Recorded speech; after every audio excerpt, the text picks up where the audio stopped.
Hi friends, happy Monday. Sadia here, back at my kitchen counter, about to hop into a couple of meetings, but wanted to share some reflections with you all beforehand.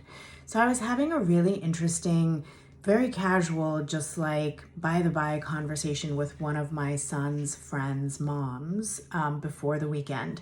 And she's been an HR specialist for a long time, a human resources specialist for a really long time. And we were talking about hiring practices. And this one client that she's working with right now, where we really started talking about the tension that some folks are feeling around what we're calling the intergenerational divide. And so younger people coming into the workforce, looking to join companies, and slightly older generation people who are sitting as principals and owners of those companies. And this feeling of disconnect between an older way of doing things and some of those paradigms around working hard and putting in your time and struggling to succeed versus what we're seeing a lot of the younger generation and even my generation coming through with now, which is actually wanting more ease, more flexibility, believing that that makes us more productive and that actually we can unlock more of our potential that way. And we had a really interesting conversation. And just to bring this into real focus and to make it really practical, she was talking about the fact that this person experiences incredibly high turnover. And so even though they're able to hire talent, they're not able to retain them. And that in itself is costing the company thousands, if not hundreds of thousands of dollars over time. But one of the reasons for this is this sense of the way in which I can get my workforce to be the most productive is if I'm this really strict boss. So I need them to take me seriously. I need them to do things exactly my way. I need them to follow my mindset. I need them to come in and be me. And I need to make my workplace feel like something they can't prosper without. And I understand that, and in some ways, I do actually think that a successful workplace and employer is one that creates an experience that becomes so invaluable to the employee that they actually really want to stay there.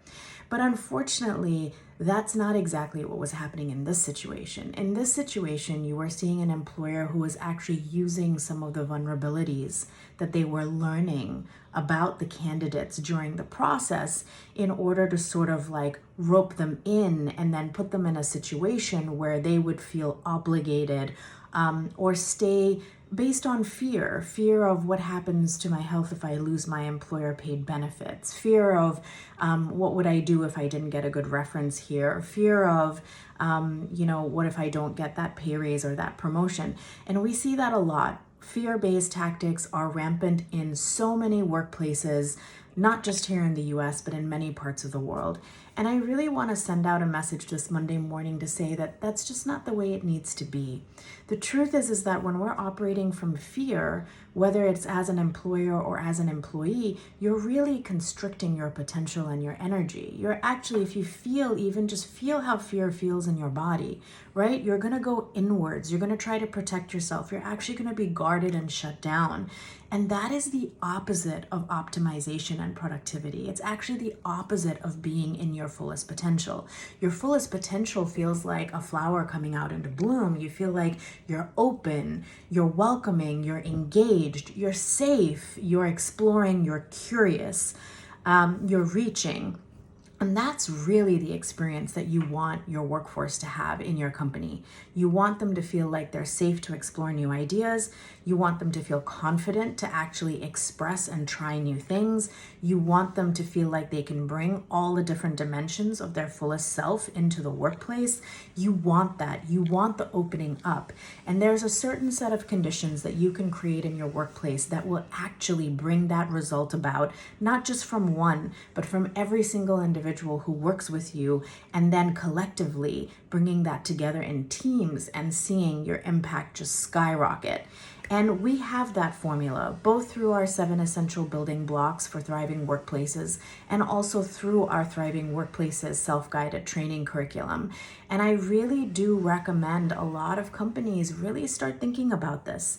You want to hire talent that is well aligned.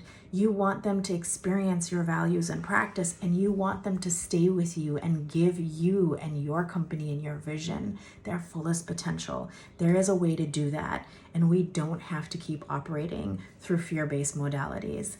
I would really welcome the opportunity to talk to you all about this, and together we can make a change. I really look forward to it.